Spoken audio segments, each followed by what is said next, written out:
ಹಳೆ ಮೈಸೂರು ಪ್ರದೇಶವೆಂದರೆ ರಾಗಿ ಬೆಳೆಯುವುದಕ್ಕೆ ಮಾತ್ರವಲ್ಲದೆ ರಾಗಿ ತಿನ್ನುವುದಕ್ಕೂ ಪ್ರಖ್ಯಾತಿ.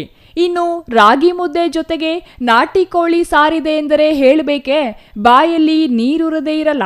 ಇಷ್ಟೆಲ್ಲ ಹೇಳೋದಕ್ಕೆ ಕಾರಣ ಮಾರ್ಚ್ 5ರಂದು ನಾಟಿ ಕೋಳಿ ಸಾರು ಮತ್ತು ರಾಗಿ ಮುದ್ದೆ ತಿನ್ನುವ ಸ್ಪರ್ಧೆಯನ್ನು ದಶಮುಖ ಸಾಮಾಜಿಕ ಸೇವಾ ಟ್ರಸ್ಟ್ ಆಯೋಜಿಸಿದೆ. ಕೇವಲ ಇದು ಸ್ಪರ್ಧೆ ಮಾತ್ರವಲ್ಲ, ಹೆಚ್ಚು ಮುದ್ದೆ ತಿಂದವರಿಗೆ ಬಹುಮಾನವನ್ನು ನೀಡಲಾಗುತ್ತದೆ. ಈ ರಾಗಿ ಮುದ್ದೆ ತಿನ್ನುವ ಸ್ಪರ್ಧೆಯಲ್ಲಿ ಯಾರು ಬೇಕಾದರೂ ಸ್ಪರ್ಧೆ ಮಾಡಬಹುದು. ಆದರೆ ಪ್ರವೇಶ ದರ 1,000 ರೂಪಾಯಿ. 1,000 ರೂಪಾಯಿ ಪ್ರವೇಶ ದರ ಪಾವತಿಸಿ ನೀವು ಎಷ್ಟಾದರೂ ರಾಗಿ ಮುದ್ದೆ, ನಾಟಿ ಕೋಳಿ ಸಾರು ತಿನ್ನಬಹುದು. ಹೆಚ್ಚು ತಿನ್ನುವ ಸ್ಪರ್ಧಾಳುಗಳಿಗೆ ಮೊದಲ ಬಹುಮಾನ 25,000, ಎರಡನೇ ಬಹುಮಾನವಾಗಿ 15,000 ಮತ್ತು ಮೂರನೇ ಬಹುಮಾನವಾಗಿ 7,500 ರೂಪಾಯಿ ವಿತರಿಸಲಾಗುವುದು. ಅಲ್ಲದೆ ಸ್ಪರ್ಧೆಯಲ್ಲಿ ಭಾಗವಹಿಸಿದ ಎಲ್ಲ ಸ್ಪರ್ಧಾಳುಗಳಿಗೆ ಪ್ರಶಂಸಾ ಪತ್ರವನ್ನು ವಿತರಿಸಲಾಗುವುದು. ಮಾರ್ಚ್ 5ರಂದು ಸ್ಪರ್ಧೆ ಏರ್ಪಡಿಸಲಾಗಿದ್ದು ಮುಲ್ಕಿ ಸುಂದರರಾವ್ ಶೆಟ್ಟಿ ಮೆಮೋರಿಯಲ್ ಹಾಲ್, ವಿಜಯ ಬ್ಯಾಂಕ್ ಬಡಾವಣೆ, ಬೀಳೇಕಹಳ್ಳಿ, ಬೆಂಗಳೂರು ಇಲ್ಲಿ ಸ್ಪರ್ಧೆ ನಡೆಯಲಿದೆ. ಅಂದು ಮಧ್ಯಾಹ್ನ 1:30ಕ್ಕೆ ಸ್ಪರ್ಧೆ ನಡೆಯಲಿದ್ದು ಸ್ಪರ್ಧೆಯಲ್ಲಿ ಭಾಗವಹಿಸುವವರಿಗೆ ಕೆಲ ಷರತ್ತುಗಳನ್ನು ವಿಧಿಸಲಾಗಿದೆ. ಸ್ಪರ್ಧೆಯ ಕಾಲಮಿತಿ 15 ನಿಮಿಷ ಇದ್ದು ಮದ್ಯಪಾನ ಮಾಡಿದವರಿಗೆ ಸ್ಪರ್ಧೆಯಲ್ಲಿ ಭಾಗವಹಿಸಲು ಅವಕಾಶವಿಲ್ಲ. ಸ್ಪರ್ಧೆಯಲ್ಲಿ ಹೆಚ್ಚು ಮುದ್ದೆ ತಿಂದವರಿಗೆ ಮಾತ್ರ ಬಹುಮಾನ ನೀಡಲಾಗುವುದು ಎಂದು ಟ್ರಸ್ಟ್ ಮುಖ್ಯಸ್ಥರು ತಿಳಿಸಿದ್ದಾರೆ.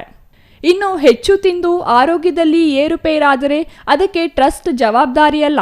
ಸ್ಪರ್ಧೆಯಲ್ಲಿ ಭಾಗವಹಿಸಲು ಇಚ್ಛಿಸುವವರು ಮಾರ್ಚ್ 1ರೊಳಗೆ ನೋಂದಾಯಿಸಿಕೊಳ್ಳಬೇಕು. ಸ್ಪರ್ಧೆ ವಿಚಾರವಾಗಿ ಸಂಸ್ಥೆಯ ತೀರ್ಮಾನವೇ ಅಂತಿಮ ತೀರ್ಮಾನವಾಗಿದೆ. ಪಾಶ್ಚಿಮಾತ್ಯ ಸಂಸ್ಕೃತಿಗೆ ಮೊರೆ ಹೋಗುತ್ತಿರುವ ಪ್ರಸ್ತುತ ಕಾಲಘಟ್ಟದಲ್ಲಿ ನಮ್ಮ ಸಂಸ್ಕೃತಿ ಉಳಿಸುವ ಉದ್ದೇಶದಿಂದ ಮುದ್ದೆ ತಿನ್ನುವ ಸ್ಪರ್ಧೆ ಆಯೋಜಿಸಲಾಗಿದ್ದು ಸಂಸ್ಥೆಯ 8ನೇ ವಾರ್ಷಿಕೋತ್ಸವ ಮತ್ತು 2ನೇ ವರ್ಷದ ರಾಜ್ಯ ಮಟ್ಟದ ಮುದ್ದೆ ತಿನ್ನುವ ಸ್ಪರ್ಧೆ ಏರ್ಪಡಿಸಲಾಗಿದೆ. ಇದು ಕೇವಲ ಮುದ್ದೆ ತಿನ್ನುವ ಸ್ಪರ್ಧೆಯಾಗಿರದೆ ಹಳೆ ಮೈಸೂರು ಭಾಗದಲ್ಲಿ ಪ್ರಖ್ಯಾತಿ ಪಡೆದಿರುವ ರಾಗಿ ಮಹತ್ವವನ್ನು ಇಡೀ ದೇಶಕ್ಕೆ ಪರಿಚಯಿಸುವುದಾಗಿ ಎಂದು ಸಂಸ್ಥೆ ತಿಳಿಸಿದೆ. 1.5 ಗಂಟೆಗೆ ಈ ಒಂದು ಸ್ಪರ್ಧೆಯನ್ನು ಸಹ ಏರ್ಪಡಿಸಿದ್ದೀವಿ. ಈ ಸ್ಪರ್ಧೆಗೆ ಪ್ರಥಮ ಬಹುಮಾನವಾಗಿ ಒಂದು 25,000 ರೂಪಾಯಿನ ನಾವು ಇಟ್ಟಿದ್ದೀವಿ. ಎರಡನೇ ಬಹುಮಾನವಾಗಿ 15,000 ರೂಪಾಯಿ ಇಟ್ಟಿದ್ದೀವಿ. ಮೂರನೇ ಬಹುಮಾನವಾಗಿ 7,500 ರೂಪಾಯಿಯನ್ನು ಇಟ್ಟಿದ್ದೀವಿ.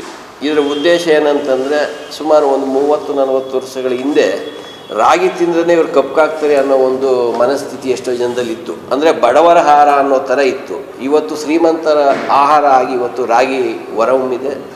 ಈ ರಾಗಿಯ ಮಹತ್ವವನ್ನು ಇಡೀ ರಾಜ್ಯಕ್ಕೆ ಇವತ್ತು ಬರೀ ಹಳೆ ಮೈಸೂರು ಭಾಗಕ್ಕಲ್ಲ ಎಲ್ಲ ಭಾಗಕ್ಕೂ ಈ ರಾಗಿಯ ಮಹತ್ವವನ್ನು ತಿಳಿಸುವಂಥದ್ದು, ರಾಗಿಯಿಂದ ಆಗ್ತಕ್ಕಂಥ ಒಂದು ಆರೋಗ್ಯಕರ ಬೆಳವಣಿಗೆಗಳ ಬಗ್ಗೆ ತಿಳಿಸ್ತಕ್ಕಂಥ ಬಹುದೊಡ್ಡ ಒಂದು ಕಾರ್ಯಕ್ರಮದಲ್ಲಿ ಸ್ಥಳೀಯ ಶಾಸಕ ಸತೀಶ್ ರೆಡ್ಡಿ ಸೇರಿದಂತೆ ಇತರರು ಭಾಗವಹಿಸಲಿದ್ದಾರೆ.